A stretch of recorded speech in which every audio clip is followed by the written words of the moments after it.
नमस्कार, मैं हूं स्नेहलता। आप देख रहे हैं बीपी गंगा का खास शो। कब होगा कोरोना का वध? कोरोना सुरसा की तरह लगातार मुंह फैलाए जा रहा है। हर दिन संक्रमण की केसेस बढ़ते ही जा रहे हैं। 24 घंटे के भीतर देश में 1,61,000 से ज्यादा नए मामले सामने आए, तो वहीं 879 लोगों की मौत हो चुकी है। अगर बात यूपी की करें तो 24 घंटे में पूरे प्रदेश में 85 लोगों की मौत हो चुकी है। लखनऊ में सबसे ज्यादा खराब हालात है। सीएम ऑफिस के कुछ कर्मचारी भी कोरोना संक्रमित हो चुके हैं, जिसके बाद मुख्यमंत्री योगी ने खुद को आइसोलेट कर लिया है। उत्तराखंड की बात करें आप तो 24 घंटे में 13 लोगों की जान गई है। इससे कोरोना के विकराल रूप को समझ सकते हैं आप। ऐसे में इस वक्त सबकी जुबान पर एक ही सवाल है कि कब होगा कोरोना का वध?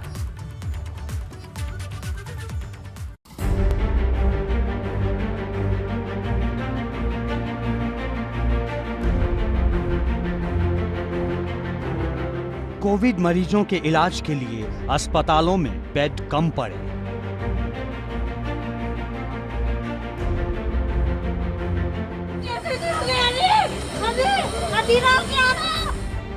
मरीजों को ले जाने के लिए एम्बुलेंस कम पड़ गई।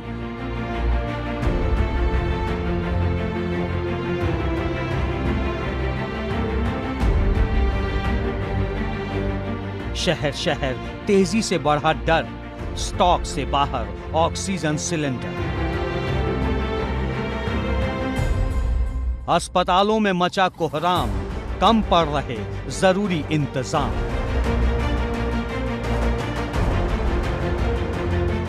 तूफानी रफ्तार से बढ़े केस, हर तैयारी का ब्रेक फेल।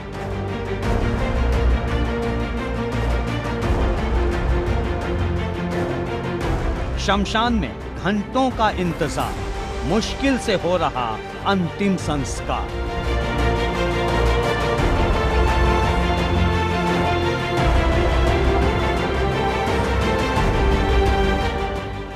वायरस का वायरल विस्फोट, अटक रही है टेस्ट रिपोर्ट।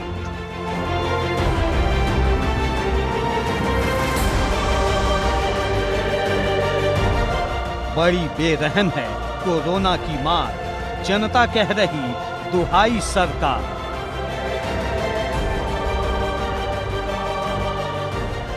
आफत की नहीं कोई हद, कब तक होगा कोरोना वध?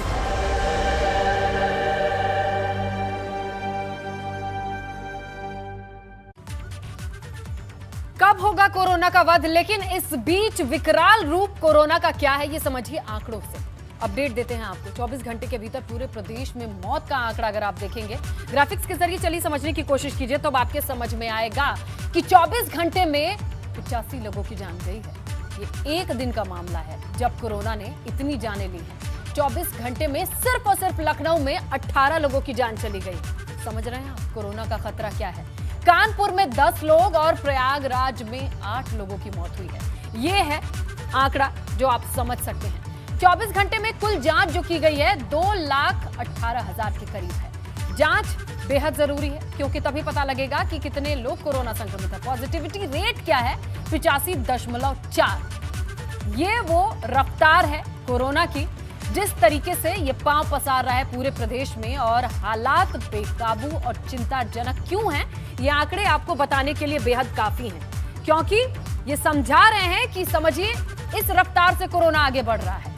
और इसके अलावा लखनऊ की अगर आप बात कर ले स्पेसिफिकली तो आपको कितने केसेस मिल रहे हैं जरा वो देखिए समझिए, क्योंकि राजधानी के हालत जो है वो कुछ ऐसी है। पूरे प्रदेश की अगर आप बात करें तो 18,021 एक्टिव केसेस आपको देखने को मिलेंगे, जो कि आप बड़ी बड़ी लिखी हुई अंकों को देखिए स्क्रीन पर। एम्बुलेंस पे साफ लिखा हुआ है लखनऊ में नए केसेस 5,382 सामने आए हैं। ये सिर्फ लखनऊ का आंकड़ा है। राजधानी से इतने लोग पॉजिटिव हैं। प्रयागराज में नए केस एक दिन में आते हैं 1856। सारे रिकॉर्ड्स को तोड़ने के लिए काफी आंकड़े हैं। कानपुर में नए केसेस आए हैं 1271। कमोबेश यही स्थिति है हर शहर की, लेकिन यहाँ के आंकड़े वाकई चौंकाने वाले हैं कि ये रफ्तार क्या है कोरोना की। यूपी में कुल सक्रिय केस 95,980। और अभी भी टेस्टिंग चल रही है, रिपोर्ट आएंगी और कल ये सारे मामले फिर से अपडेट हो जाएंगे। समझ रहे हैं आप कि कोरोना कैसे पांव पसार रहा है। क्या करेंगे आप? सीएम ऑफिस के जब कुछ अधिकारियों के संक्रमित होने के बाद सीएम ने खुद को आइसोलेट कर लिया है। उन्होंने ट्वीट करके जानकारी दी कि मेरे कार्यालय के कुछ अधिकारी कोरोना संक्रमित हुए। ये अधिकारी मेरे संपर्क में रहे हैं, अतः मैंने एहतियातन अपने आप को आइसोलेट कर लिया है एवं सभी कार्य वर्चुअली प्रारंभ कर रहा हूं, जिसकी शुरुआत उन्होंने टीम 11 की बैठक के साथ की। तो लखनऊ में चुनौती कितनी बड़ी है, इसे समझने के लिए आपको एक आंकड़ा बता देते हैं। लखनऊ में जो कुल नए केसेस आए हैं वो हैं 5382। वहीं कुल L2 और L3 अस्पतालों की संख्या 37 है। लखनऊ में कुल बेड की संख्या 3549 है। इनमें से 12 अप्रैल तक 2347 बेड भर चुके हैं। समझ रहे हैं आप कितनी बड़ी चुनौती है? जो बनाए गए अस्पताल में बेड की संख्या है वो भरने की कगार पर है।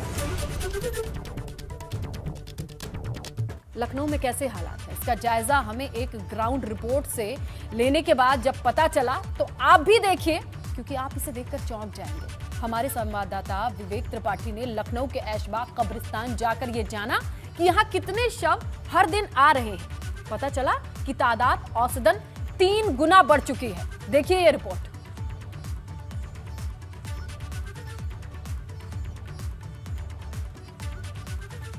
हम इस समय शहर के सबसे बड़े ऐशबाग कब्रिस्तान में खड़े हैं, जहां पर शवों के आने का सिलसिला लगातार जारी है। और चिंताजनक बात यह है कि 1 अप्रैल से आज 13 अप्रैल तक इस कब्रिस्तान में 230 शव आ चुके हैं। 230 शवों का जो दफनाने का प्रक्रिया होती है, जो रीति रिवाज होते हैं, वो किए जा रहे हैं। एक औसतन पहले कितने शव आते थे यहाँ पर? औसतन पहले 6-7 का औसतन था, जो कि 1 अप्रैल से बढ़कर 3 गुना हो गई है। अभी कल कितने शव आए हैं यहाँ? कल यहाँ कुल 36 शव आए। आज कितने आ चुके हैं अभी तक? इतने टाइम तक 19 हो चुके हैं। 19 ये शाम तक बढ़ने की पूरी संभावना तक आगे बढ़ने की और ज्यादा वो है, उम्मीद है कि बढ़ ही गई। जो सुप्पा कब्रिस्तान है वहाँ भी मट्टियों की संख्या बढ़ गई है, करीब 12-15 रोज आ रही वहाँ भी। और निशातगंज में भी 6-7 आ रही, जबकि कभी कभार 1 आध आती थी वहाँ। पहले आदमी कम थे खोदने वाले, अब हमने आदमी बढ़ा दिए हैं। अब्दुल मतीन साहब बता रहे हैं कि दिन भर ये प्रक्रिया चल रही है। अपील करता हूं मैं एबीपी गंगा के दर्शकों को कि कोरोना जो वायरस है वो किसी का दोस्त नहीं है। चाहे हिंदू हो, मुसलमान हो, छोटा हो, बड़ा हो, अमीर हो या गरीब हो, सभी को अपनी चपेट में ले रहा है। इसलिए मास्क लगाएं और 2 गज की दूरी बनाए रखें, अपनी सुरक्षा करें और दूसरों की भी सुरक्षा करें। कैमरामैन राजू के साथ विवेक त्रिपाठी, एबीपी गंगा, लखनऊ। तो चलिए अब जानने की कोशिश करते हैं कि अगर ये रफ्तार रही तो हम कहां जा रहे हैं, हम कहां पहुंचेंगे और ये परिस्थिति कब तक देखनी है, कब होगा कोरोना का वध। चलिए जुड़ते हैं हमारे मेहमान से। हमारे साथ स्वाति, डॉक्टर स्वाति जुड़ेंगी। इसके अलावा हमारे तमाम सहयोगी जगह जगह से हमें ग्राउंड की रिपोर्ट देंगे, वो हालात बताएंगे। हमारे साथ शक्ति गाजियाबाद से हैं, हमारे साथ नोएडा से अविनाश तिवारी हैं, इसके अलावा गोरखपुर से नीरज हैं। और लगातार कोशिश यही है कि आपको ये बताएं, समझाएं कि परिस्थिति क्या है। हर एक शहर की अगर आप जानकारी लेना चाहेंगे तो आपके समझ में आ जाएगा कि किस तरीके से कोरोना पांव पसार रहा है।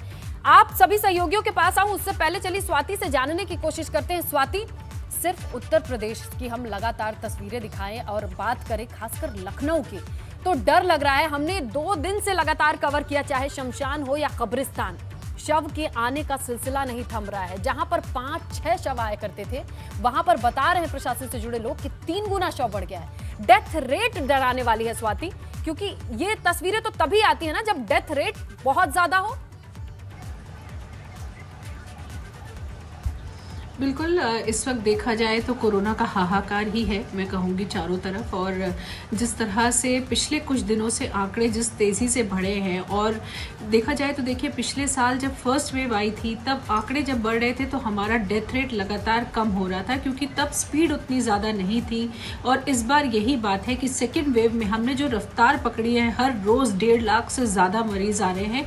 इस रफ्तार की वजह से भी आप देख रहे हैं, जिस तरह से आपने अभी तस्वीरें दिखाई, ना अस्पतालों में बेड है, ना दवाइयां हैं। अब टेस्ट भी लोगों को नहीं मिल पा रहे हैं, लोग RT-PCR की कमी महसूस होनी शुरू हो गई है, लोग टेस्ट नहीं करा पा रहे हैं कि उनको कोरोना है या नहीं है।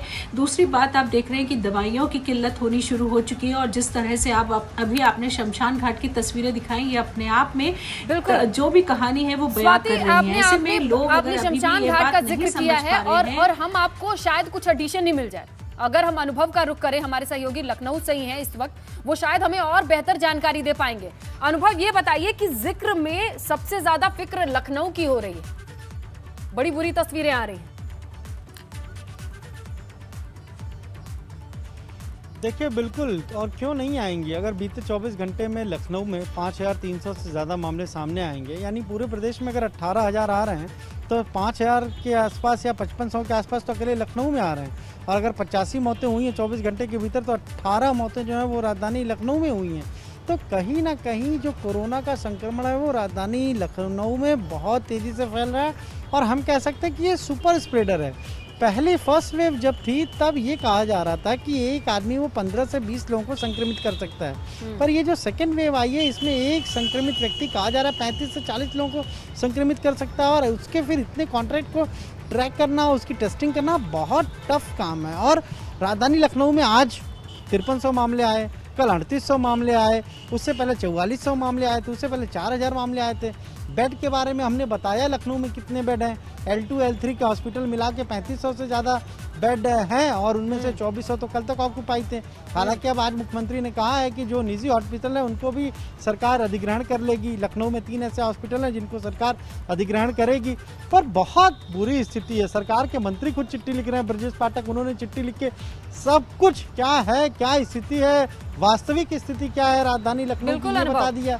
योगेश प्रवीण पद्मश्री विजेता इतिहासकार लखनऊ के, उनको एम्बुलेंस सही वक्त पर नहीं मिल पाई और उनकी जान चली गई। तो बहुत सारी अब इस तरह की खबरें सामने आ रही हैं और वाकई लखनऊ की स्थिति डराने वाली है। चिट्ठी बम का जिक्र और हमारे चैनल पर लगातार हमने उसको दिखाया कि क्या असर है और क्यों जरूरत पड़ी उस चिट्ठी की, वो तो दर्शक समझ ही रहे होंगे।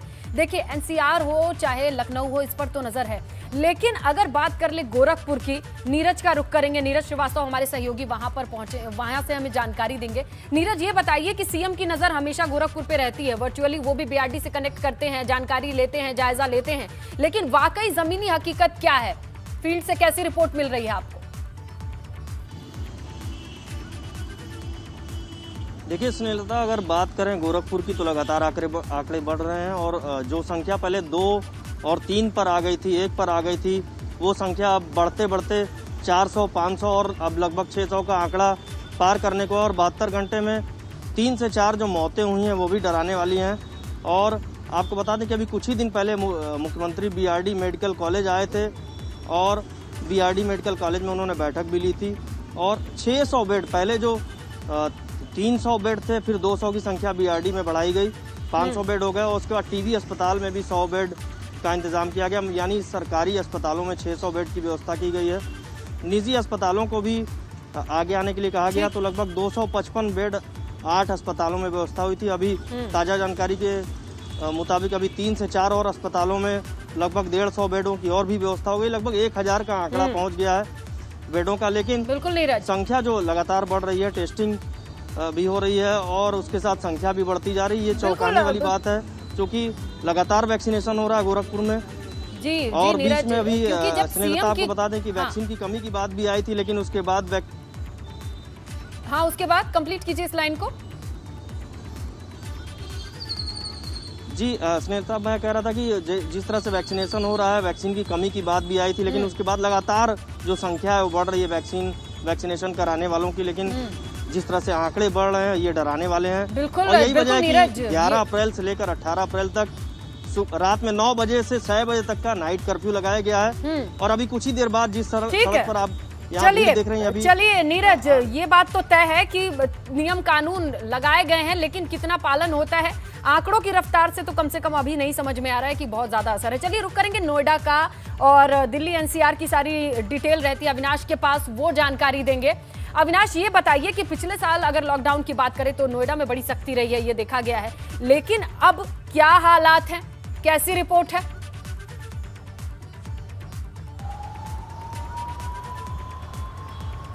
जी देखिए स्नेहलता, अगर मैं कहूं कि स्थिति भयावह है तो इसमें कोई अतिशयोक्ति नहीं है। पूरे देश में हाहाकार मचा हुआ है और कहीं पर भी कोरोना संक्रमण से निपटने की तैयारी नहीं दिख रही है। पिछले साल ये बीमारी शुरू हुई थी, पूरा 1 साल का समय रहा, सरकार के पास तमाम तरीके से फंड जुटाए गए, कोविड के नाम पे तमाम लोगों की सैलरी काटी गई, आम लोगों की सैलरी काटी गई, माननीयों की सैलरी काटी गई। इसके बावजूद धरातल पे स्थिति है जो पहले दिन की जैसे ही नजर आ रही है। अगर मैं नोएडा की बात करूं तो बीते 24 घंटे में 229 मामले आए हैं और 4 लोगों की मौत हुई है। 1602 अभी भी एक्टिव मरीज है, लेकिन नोएडा के जो ज्यादातर मरीज है वो दिल्ली में काम करते हैं और जो दिल्ली में हुई आके इलाज कराते हैं, क्योंकि नोएडा में जिस तरीके से अस्पताल है उनमें जो है विश्वसनीयता उनकी कम, वो दिल्ली की ओर रुख कर जाते हैं। और दिल्ली का अगर आप आंकड़ा देखिए बीते 24 घंटे में तो 13,000 के ऊपर मामले आए, लगभग 13,500 मामले आए और 81 लोगों की मौत हुई है इस दौरान। पूरे दिल्ली के अंदर अगर बात करें तो अस्पताल जितने भी है सारे बेड ऑक्यूपाइड हो चुके हैं। दिल्ली सरकार ने कल कई सारे प्राइवेट अस्पतालों के बेड को जो है ऑक्यूपाई किया है, लेकिन इसके बावजूद आज स्थिति है कि वहां पर भी बेड कम पड़ रहे हैं। और नोएडा जिला अस्पताल की रिपोर्ट हमने दिखाई दी, जहां पर अधिकारी कहते हैं सब कुछ ठीक है, जबकि जांच की रिपोर्ट 4 से 7 दिन बाद आती है, ऐसा लोग कहते हैं। चलिए हम रुक करते हैं आगरा का। नितिन उपाध्याय,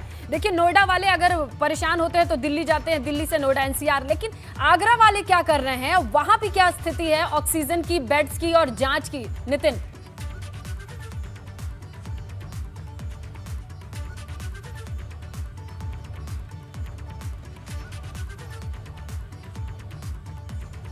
नितिन से संपर्क नहीं हो पा रहा है। चलिए स्वाति से समझने की कोशिश करते हैं। स्वाति, ये बताइए कि अगर इस तरह के तरीके से जैसे सारे इंतजामात फेल होते जा रहे हैं, दिल्ली के बेड ऑक्यूपाइड कैटेगरी में आ रहे हैं, अब रुक करना पड़ रहा है प्राइवेट हॉस्पिटल का, तो किस तरीके से बड़े शहरों के साथ छोटे शहरों को क्या मैनेज कर पाएंगे, या फिर वाकई लॉकडाउन ही एक सोल्यूशन है? कैसे होगा ये सब कुछ?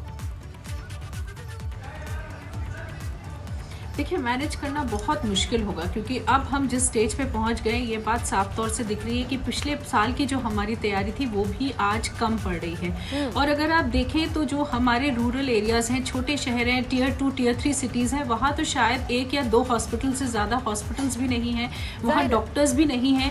तो वहाँ के लोगों के लिए आप सोचिए, ना उनके पास टेस्ट है, ना उनके पास अस्पताल है, ना डॉक्टर्स हैं, वो सब शहर की तरफ ही भागेंगे, उनके पास कोई और रास्ता नहीं है। और शहर अगर आप आते हैं तो भी आप एक अस्पताल से दूसरे अस्पताल मारे फिर रहे हैं, आपको बेड नहीं मिल रहा है, आप प्रियजनों के लिए जिनको आप देख रहे हैं कि आपके सामने तड़प रहे हैं, और आप फिर भी एक अस्पताल से दूसरे अस्पताल आपको चक्कर लगाना पड़ रहा है। तो ये एक बहुत ही दर्दनाक समय है इस वक्त, और इसीलिए दोनों ही लोगों को बहुत ज़्यादा सचेत होने की ज़रूरत है। एक तरफ हमारे प्रशासन को अब कैसे आप मेकशिफ्ट हॉस्पिटल्स बनाएंगे, किस तरह से आप बेड्स की संख्या को बढ़ाएंगे, आप स्कूलों में बेड्स लगाइए, आप स्टेडियम्स में बेड्स लगाइए। ये यहाँ तक कि न्यूयॉर्क जैसी सिटीज़ में और बाकी देशों में भी ये कदम उठाने पड़े थे, क्योंकि जिस तरह से मामले वहाँ भी सामने आए थे, सारे संसाधन कम ही पड़ते हैं। तो कहीं ना कहीं सरकार को अब इसकी तरफ बहुत ज़्यादा ध्यान देने की ज़रूरत है कि हम लोगों को कहाँ पर ये जो ट्रीटमेंट है वो दे सकते हैं, किस तरह से दे सकते हैं। देखिए उत्तर प्रदेश की हम बात करें तो लखनऊ का ही रुख करना पड़ेगा। स्वाति,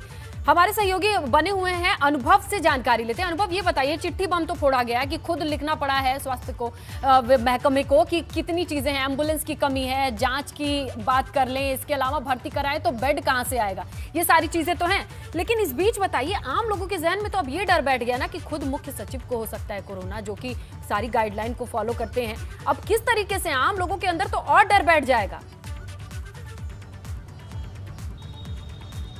देखिए बिल्कुल आम लोग भी डरे हुए हैं। हम आपको अगर तस्वीरें दिखाएं तो हम ये राजधानी लखनऊ का हार्ट यानी हार्ट ऑफ द सिटी है हजरतगंज, और यहाँ पर अमूमन क्या रहता है कि 9:30-10 बजे तक पूरी चहल पहल रहती है। पर एक तो नाइट कर्फ्यू है, 9 बजे तक दुकानें बंद करनी, लेकिन उससे पहले ही यहाँ पर हमने देखा कि आप इधर देखिए, दुकानें जो हैं वो ज़्यादातर बंद हो चुकी हैं।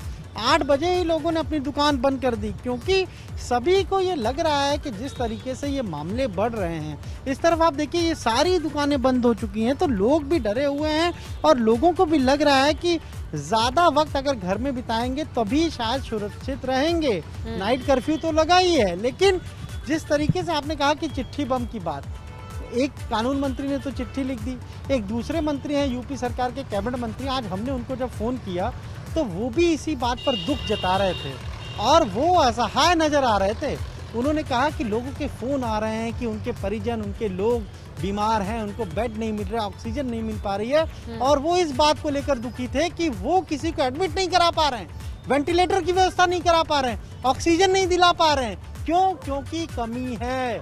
उत्तर प्रदेश के ज़्यादातर शहरों में ना ऑक्सीजन है, वेंटिलेटर नहीं है, अस्पतालों में बेड नहीं है, और खुद मंत्री अपने आप को असहाय महसूस कर रहे हैं कि वो मदद नहीं कर पा रहे हैं लोगों की।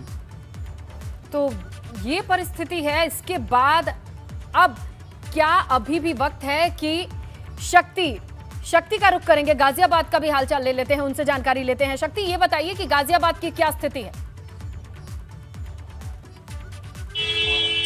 ये देखिए, अगर गाजियाबाद की स्थिति की बात करें तो आज 199 केस आए हैं गाजियाबाद में। वहीं 1000 के जो आंकड़े को, जो जितने एक्टिव केस है 1000 का आंकड़ा वो पार कर दिया है और 1063 इस समय गाजियाबाद में एक्टिव केस है।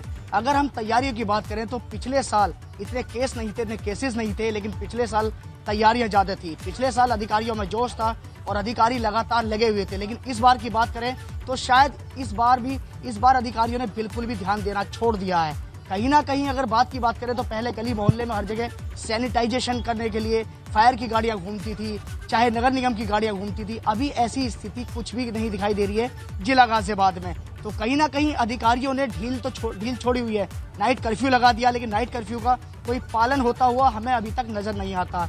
10 से 6 बजे तक का, हालांकि 10 बजे अमूमन जितने भी जो लोग हैं ज्यादातर अपने घरों में ही चले जाते हैं। बिल्कुल। उसके बाद जो घूमते हैं उन्हें भी शायद टोका टोकी बहुत कम की जाती है। तो कहीं ना कहीं अगर बात करें तो गाजियाबाद की स्थिति भी भयावह है। कोई गाजियाबाद की स्थिति में इस समय कमी नहीं है। अगर बात करें हॉस्पिटल की तो हॉस्पिटल्स में जो रसूखदार है उनके तो जो भी जानने वाले पहचानने वाले एडमिट हो जाते हैं, लेकिन किसी गरीब को अगर कोरोना होगा तो वो कहाँ एडमिट होगा। तो इस समय अगर गाजियाबाद में अगर बात की जाए तो 17 कोविड हॉस्पिटल बनाए गए हैं, जिसमें 15 प्राइवेट हैं, 2 सरकारी हैं। तो कहीं ना कहीं अगर कोरोना की स्थिति की बात करें तो कोरोना की स्थिति यहाँ बेहद ही खराब है। दिल्ली से लगा हुआ गाजियाबाद है, बिल्कुल सटा हुआ गाजियाबाद है। कमोबेश ऐसी ही तस्वीर है, ऐसी ही परेशानी है आम लोगों की। और मुरादाबाद से भी हम आगे अगर रुख करेंगे तो उबैदुर रहमान हमारे सहयोगी बने हैं, उनसे भी जान लेते हैं कि मुरादाबाद में भी भीड़ भाड़ की काफी खबरें और तस्वीरें हम दिखाते रहे, वहां की भी हालत पे हमने रिपोर्ट बनाई है और दिखाई है। उबैदुर, अभी क्या कंडीशन है? देखिए, मैं आपको बता दूं कि सबसे बड़ी दुख की खबर ये है मुरादाबाद से कि आज ही यहाँ पर एक जज का कोरोना की वजह से मौत हुई है और ख़ुद ज़िले के ज़िलाधिकारी जो हैं डीएम राकेश कुमार सिंह, वो क्वारंटाइन हैं, वो भी कोरोना पॉजिटिव हो चुके हैं। हर रोज़ यहाँ पर लगभग 5000 लोगों का सैंपल हो रहा है और 100 से 150, 170 हर रोज़ 100 से ज़्यादा कोरोना पॉजिटिव केस जो हैं यहाँ पर मिल रहे हैं। और वैक्सीनेशन का काम भी बड़े पैमाने पर हो रहा है। लेकिन सबसे बड़ी बात यही है कि जब पूरे दिन लोग घूमते हैं बाज़ारों में और जो चुनाव चल रहे हैं, आज हमने देखा कि जो नॉमिनेशन कराने के लिए लोग आए थे, बड़ी भीड़ थी कलेक्ट्रेट पर, तो तमाम पूरे दिन बाज़ारों में और सड़कों पर, दुकानों पर, होटलों पर तमाम भीड़ है। तो ऐसे में जो सोशल डिस्टेंसिंग है वो मेंटेन नहीं हो पा रही है। हालांकि काफ़ी लोग अब मास्क लगाने लगे हैं, लेकिन जो केस बढ़ रहे हैं जिस तरह से, लगभग 700 लोग ऐसे हैं। प्रशासन के लिए भी ये बहुत बड़ी चुनौती है और ये कहना पड़ेगा कि जिस तरीके से ये विस्फोट हो रहा है, ये वाकई हर किसी के समझ से परे है और कहीं ना कहीं इतना आंका नहीं गया था, भांपा नहीं गया था जिस रफ्तार से कोरोना आगे बढ़ रहा है। कोरोना के गंभीर होते हालात के बीच सीएम योगी ने धर्म गुरुओं के साथ बड़ी बैठक की। वीडियो कॉन्फ्रेंसिंग के जरिए की गई इस मीटिंग में मुख्यमंत्री ने कहा कि इस वक्त आस्था को किनारे रखकर मानवता को बचाना होगा। सीएम ने कहा कि मनुष्य ही नहीं रहेगा तो कुछ भी नहीं रहेगा।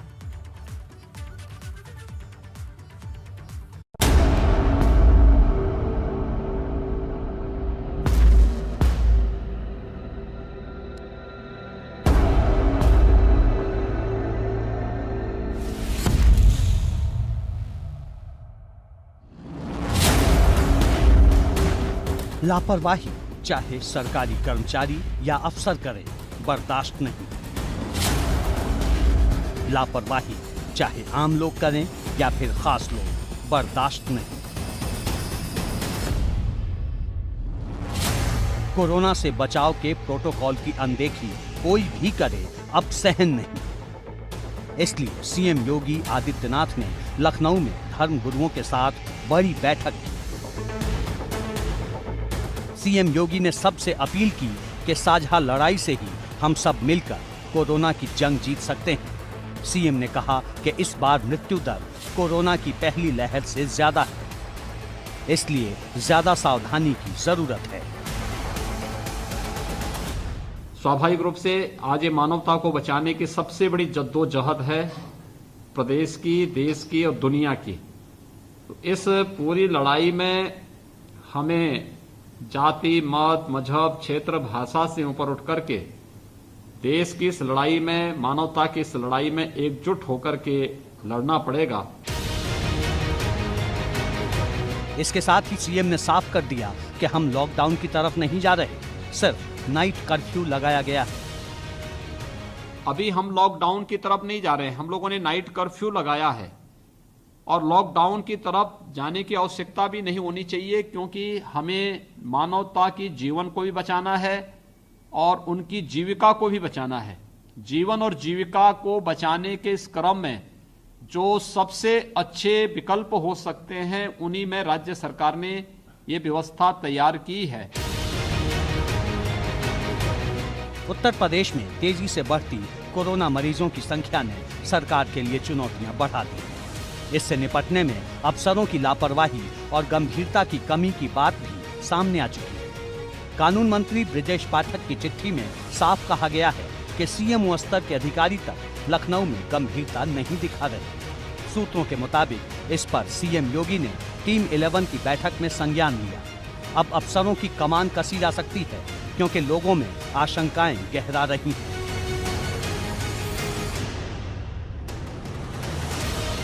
एबीपी गंगा ने आपको अपनी एक्सक्लूसिव रिपोर्ट में दिखाया था कि किस तरह लखनऊ के अलीगंज के रहने वाले एक शख्स को कोरोना पॉजिटिव पत्नी की मौत के बाद एम्बुलेंस तक नहीं मिली।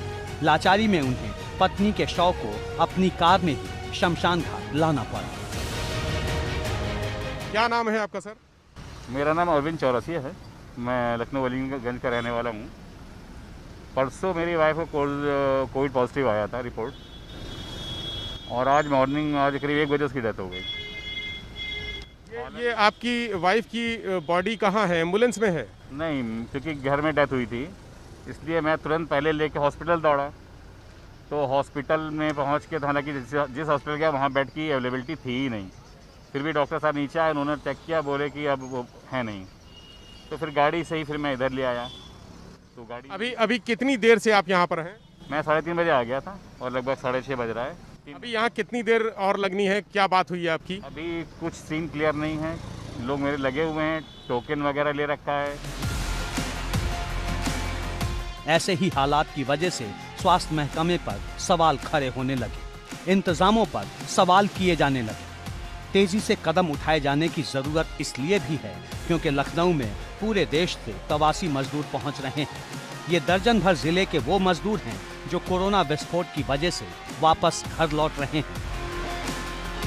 पिछली बार जब लॉकडाउन लगा था पिछली बार, उस वक्त श्रमिकों को कोई साधन नहीं मिला था, उनको पैदल आना पड़ा था। सैकड़ों किलोमीटर की यात्रा करते हुए पैदल या फिर निजी वाहन खरीद कर आना पड़ा था।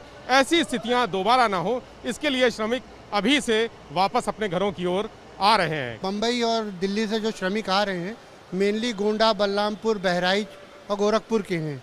इनके लिए वैसे तो हमारे पास रूटीन में पर्याप्त गाड़ियां हैं, लेकिन जब भी पैसेंजर या श्रमिक ज़्यादा होते हैं तो हम स्पेशल गाड़ी मंगा के उनको भेजने की व्यवस्था कर रहे हैं। दिल्ली के साथ ही मुंबई, गुजरात, केरल और महाराष्ट्र से सबसे ज्यादा लोग घर वापसी कर रहे हैं। संख्या इतनी ज्यादा है कि इसके लिए ज्यादा बसों का इंतजाम किया गया है। ये एक अनुमान के अनुसार कम से कम 18 गाड़ी चल रही है, तो करीब 910 तो पैसेंजर ज़्यादा एक्स्ट्रा आ रहे हैं, जो रूटीन से उससे ज़्यादा आ रहे हैं 910। अलग अलग राज्यों से आने वाले प्रवासी मजदूरों के साथ ही कोरोना के नए स्ट्रेन के ग्रामीण इलाकों में भी पहुंचने की आशंका है। इसलिए हर हालात से निपटने के लिए इस वक्त बुलेट प्रूफ इंतजाम की सख्त जरूरत है। एबीपी गंगा के लिए लखनऊ से विवेक त्रिपाठी के साथ ब्यूरो रिपोर्ट। तो सीएम चाहते हैं कि जीवन और जीविका दोनों सुरक्षित हो, लेकिन विभीषिका कोरोना की क्या है ये शहर शहर से हम लगातार आपको दिखा रहे हैं। आगरा जो कि देखा जाए पर्यटन पर आधारित है, लोगों की जीविका अगर बात करें तो पर्यटन पर काफी उस पर डिपेंड करती है, निर्भर करती है। हमारे सहयोगी नितिन जुड़े हैं, उनसे जानने की कोशिश करते हैं कि आगरा की क्या परिस्थिति है। नितिन बता दीजिए, उसके बाद मैं स्वाति के पास आऊंगी।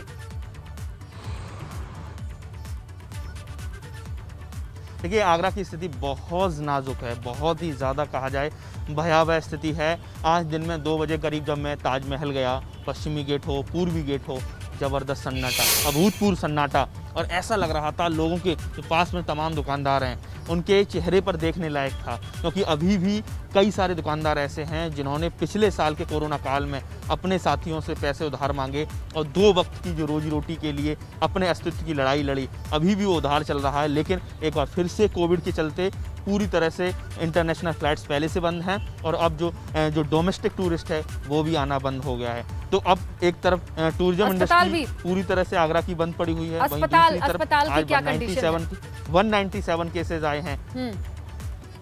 अस्पताल की कंडीशन ये है कि 4 नए अस्पताल, कोविड अस्पताल, जो निजी अस्पताल हैं, 4 नए अस्पताल खोले जा रहे हैं। स्पर्श मल्होत्रा हॉस्पिटल, नैती हॉस्पिटल, पारस हॉस्पिटल और एक यशवंत हॉस्पिटल, 4 जो निजी अस्पताल हैं उनको कोविड हॉस्पिटल की संज्ञा दी जा रही है और उसमें नॉन कोविड मरीज भर्ती नहीं होंगे। करीब 1000 के करीब एक्टिव केस का आंकड़ा पहुँच गया है और लगातार अब ऑक्सीजन क्राइसिस भी होना शुरू हो गई है। हालांकि सीएमओ की तरफ से कहा जा रहा है कि सब ऑल इज ओके है, लेकिन ऐसा नहीं है।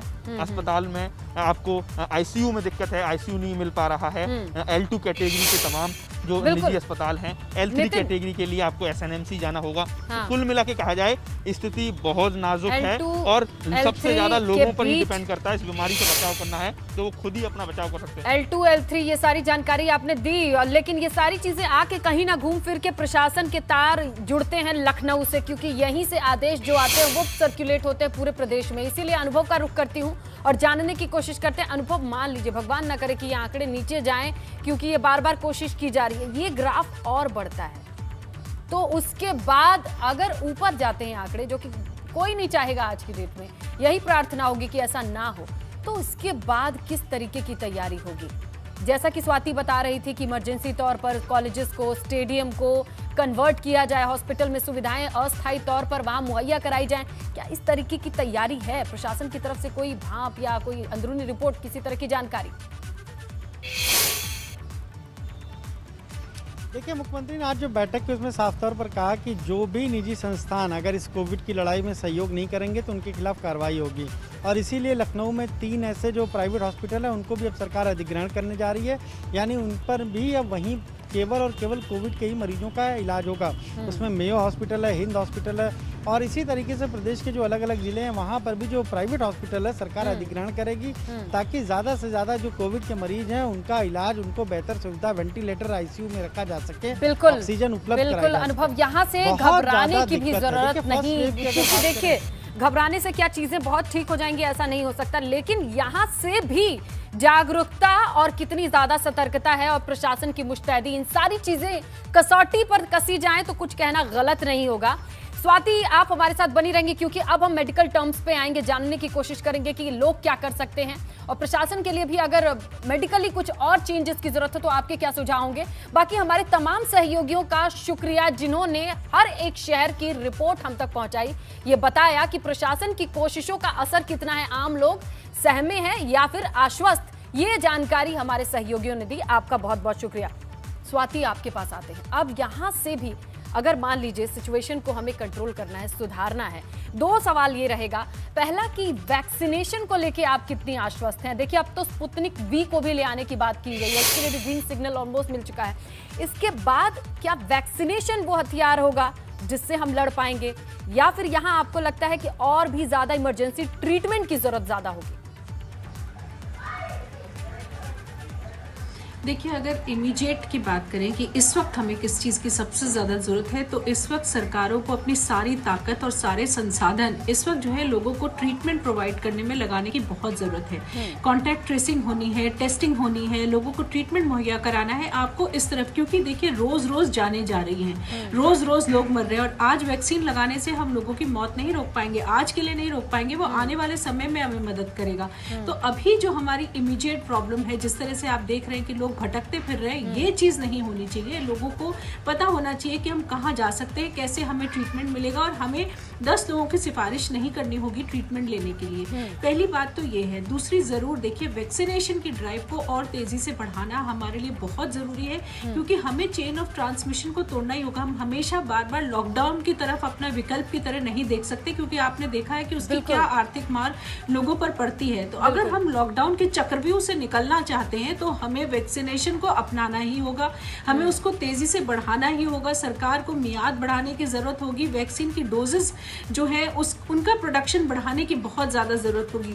और वहीं लोग आज भी अगर आप बाहर निकले तो बहुत सारे लोग ऐसे दिखते हैं जो लापरवाह दिखते हैं, जो अभी भी इसकी संजीदगी को, गंभीरता को नहीं समझ रहे हैं। देखिए, पिछले साल जब वेव आई थी और इतना ज़्यादा संक्रमण नहीं था, तो लोगों के मन में ये धारणा आ गई कि अगर हम घूमते भी रहें, फिरते भी रहें, अपने काम भी करते रहें तो हमें कोरोना नहीं होगा, क्योंकि पिछले साल नहीं हुआ। लेकिन इस साल ये कोरोना का रूप बहुत ज्यादा भयावह हो चुका है, चेंज हो चुका है। आप ये मत सोचिए कि हमें पिछले साल कोरोना सब कुछ करते हुए आराम से नहीं हुआ, हम घूम रहे थे, फिर रहे थे, फिर भी नहीं हुआ, तो इस साल कोरोना जरूर हो सकता है। और हम शायद आप डॉक्टर हैं, अगर हमारे दर्शकों के जरिए 2-4 और लोगों को वो जागरूक करके आपकी ये बात पहुंचा पाए कि समझिए, कम से कम अपने स्तर पे अपनी सुरक्षा आपके हाथ में है, उतनी तो कोशिश कीजिए। प्रशासन बिल्कुल लगा है, लगेगा, और लगना उसका कर्तव्य भी है, इस पर तो नजर हमारी बनी ही हुई है। लेकिन आमतौर पर आम लोगों को भी क्या करना है, ये जानकारी शायद आपके मुंह से सुन के क्या पता और फॉलो करने की सोचें। स्वाति, आपका शुक्रिया इस तमाम जानकारी हमारे दर्शकों के लिए जो आप लेकर आई। बात महाकुंभ की। कल हरिद्वार महाकुंभ में दूसरा शाही स्नान होना है। मेष संक्रांति का ये स्नान धार्मिक रूप से बेहद अहमियत रखता है, जिसमें लाखों श्रद्धालु देश भर से मां गंगा में डुबकी लगाने आएंगे। ये शाही स्नान कोरोना के साए में हो रहा है, इसीलिए हर तरफ से जागरूकता की अपील की गई।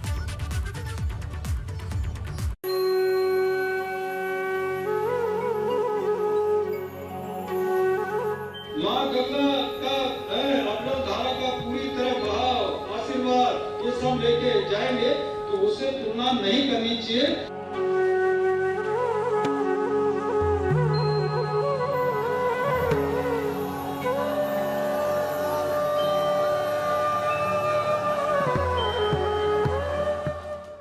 कोरोना के साए में दूसरा शाही स्नान।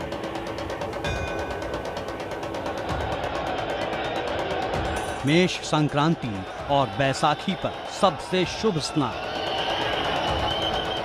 सोमवती अमावस्या के बाद मेष संक्रांति का शुभ पल आ चुका है, लेकिन इस पर कोरोना वायरस का अशुभ साया लगातार मंडरा रहा है।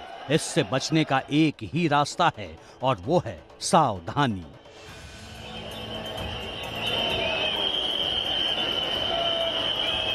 एक शाही स्नान कल था और एक कल फिर होगा, और गंगा मां के जल के आचमन के लिए, यहाँ स्नान करने के लिए, अपनी श्रद्धा रखने के लिए यहाँ लाखों लोग कल भी जुटे थे, कल भी जुटेंगे, और आज फिर पूरी तैयारियां की जा रही हैं। ये गंगा मां है और हम हर की पौड़ी पर हैं इस समय।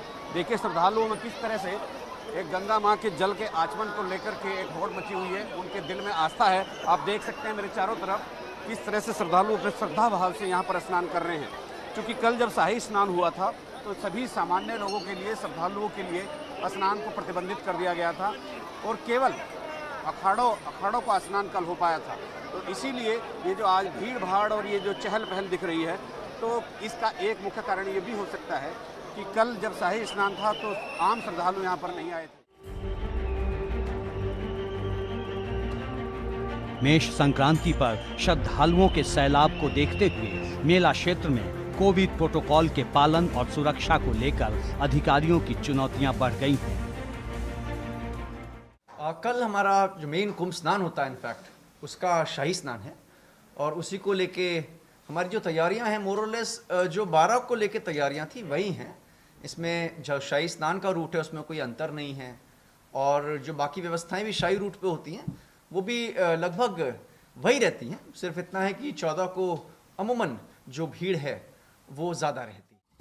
इस बीच कुंभ पर श्रद्धालुओं के महासैलाब को लेकर कुछ लोगों के तंज कसने पर सीएम तीरथ सिंह रावत का बड़ा बयान आया है। उन्होंने कहा कि हरिद्वार महाकुंभ की तुलना मरकज मामले से करना गलत है, क्योंकि मरकज की तरह महाकुंभ में लोग बंद कमरे में नहीं बल्कि विशाल इलाके में स्नान करते हैं और ये पूरा क्षेत्र खुला है। हमारे यहाँ एक कुंभ है, यहाँ लगभग 16 घाट हैं और कुंभ केवल हरिद्वार शहर में नहीं तो आपका कुंभ ऋषिकेश से लेकर नीलकंठ तक भी कुंभ क्षेत्र घोषित है। कुंभ और मरकज की तुलना करना गलत है। सीएम ने कहा कि मरकज से जो कोरोना फैला वो एक बंद कमरे से फैला, क्योंकि वे सभी लोग एक बंद कमरे में रहे, जबकि हरिद्वार में हो रहे कुंभ का क्षेत्र नीलकंठ और देवप्रयाग तक है। मुख्यमंत्री ने साथ ही ये भी कहा कि उनकी सभी से ये अपील है कि जो भी लोग कुंभ में स्नान करें वो सभी लोग कोविड की गाइडलाइंस का पालन जरूर करें। सीएम तीरथ सिंह रावत ने तमाम श्रद्धालुओं से अपील की कि वे महाकुंभ में एसओपी का पालन हर हाल में करें। कुंभ क्षेत्र में साधु संतों के लिए कोरोना का खतरा बढ़ता जा रहा है। कोरोना से संक्रमित हुए अखिल भारतीय अखाड़ा परिषद के अध्यक्ष महंत नरेंद्र गिरी की स्थिति में सुधार नहीं होने पर उन्हें ऋषिकेश के एम्स में शिफ्ट कर दिया गया है। महंत नरेंद्र गिरी सोमवार को कोरोना पॉजिटिव हुए थे। उन्हें पहले आश्रम में ही आइसोलेशन में रखा गया था, जबकि अब एम्स में शिफ्ट कर दिया गया है। महाकुंभ मेला प्रशासन के लिए ये शाही स्नान फिलहाल सबसे बड़ी चुनौती है, क्योंकि कोरोना काल में ये दुनिया में एक जगह पर सबसे ज्यादा लोगों के जमा होने का सबसे बड़ा मौका है। एबीपी गंगा के लिए हरिद्वार से पंकज राणा, रवि कैंतुरा और प्राची पाराशर के साथ अजीत राठी की रिपोर्ट। तो आपने देखा कि किस तरह से आस्था के महापर्व के लिए लोग इकट्ठे हुए। हम रुक करते हैं हमारे ब्यूरो चीफ अजीत राठी का और उनसे जानने की कोशिश करते हैं। अजीत जी, 12 साल में कुंभ आता है, लेकिन सदियों में ऐसी त्रासदी कोरोना की नहीं देखी गई और कल फिर से शाही स्नान की तैयारी है। प्रशासन की क्या तैयारी है? स्नेहलता, देखिए आपने बहुत ही सही बात कही है कि ये पेंडेमिक जिस तरह का है वो चुनौती तो बना हुआ है ही, लेकिन सब चीज़ें अपनी अपनी जगह बनी हुई हैं और श्रद्धा अपनी जगह है, भक्ति अपनी जगह है और इस धार्मिक ये जो धार्मिक आयोजन है इसका अपना अलग महत्व है और जो पेंडेमिक है वो तो चल ही रहा है। तो देखिए, मैं अभी कल ही एक शाही स्नान था और एक शाही स्नान कल सुबह शुरू होगा और अखाड़ा परिषद जितने भी अखाड़े हैं सभी स्नान करेंगे, उनके न्यायी होंगे, उनके नागा साधु होंगे, तमाम साधु संत समाज कल फिर से शाही स्नान करने वाला है। उनकी पेशवाई निकलेगी और वो फिर से वही जो कल हुआ था उसी कार्य की और उसी धार्मिक गतिविधि की पुनरावृत्ति होगी। लेकिन एक चीज़ ये जरूर है स्नेहलता कि ठीक है, हमें सावधानी तो रखनी ही चाहिए, लेकिन कल के शाही स्नान में जैसे हमने देखा और आज भी बहुत यहाँ भीड़ थी, हमने तब भी देखा चूँकि यहाँ पर आकर डुबकी लगानी होती है तो मास्क ज़्यादातर लोग उतार लेते हैं। दूसरी बात है कि चूंकि लोग इतने थे, सभी को मास्क पहनाना कल ही प्रशासन ने हाथ खड़े कर दिए थे कि ऐसा मैकेनिज्म कोई उनके पास नहीं कि सभी को मास्क पहना दिया जाए, सबके हाथ में सैनिटाइजर दे दिया जाए, सबकी कोविड रिपोर्ट यहाँ पर हर की पौड़ी पर चेक कर ली जाए। देखिए, आने के बहुत रास्ते होते हैं। आप हाईवे पर चेकिंग अभियान चला सकते हैं, आप किसी नाके पर नाकेबंदी कर सकते हैं, लेकिन लोग इधर उधर के रास्तों से जब अंदर आ जाते हैं, कुंभ क्षेत्र में आ जाते हैं, तो आपके पास ऐसा कोई सिस्टम नहीं है कि सबकी कोविड-19 की नेगेटिव रिपोर्ट आप देख लें और जिसकी रिपोर्ट पॉजिटिव है उसको वापस जाने दे, या किसी के पास कोई भी रिपोर्ट नहीं उनको वापस जाने दे। लेकिन फिर भी मुझे लगता है कि जिस तरह से कल लोगों में अवेयरनेस हमने देखी, ठीक है पूरा नहीं हो सकता, लेकिन अब कल की भी एक बड़ी चुनौती मेला प्रशासन के सामने है और जो मेला प्रशासन है दीपक रावत मेला अधिकारी हैं, आईजी संजय गुंजाल, कल की क्या तस्वीरें मिलेंगी। हम एबीपी गंगा पर आप ही लोगों के जरिए लगातार ऐसी तस्वीरें दिखाते रहेंगे। आपका शुक्रिया अजीत तमाम जानकारी के लिए। तो कोरोना का वध कैसे होगा, इस पर हमने चर्चा की और जानने की कोशिश की कि प्रशासन का काम अपनी जगह पर, हमारा काम अपनी जगह पे, वो है सतर्कता और जागरूकता, जिसके लिए हम आपको लगातार जागरूक करते रहेंगे।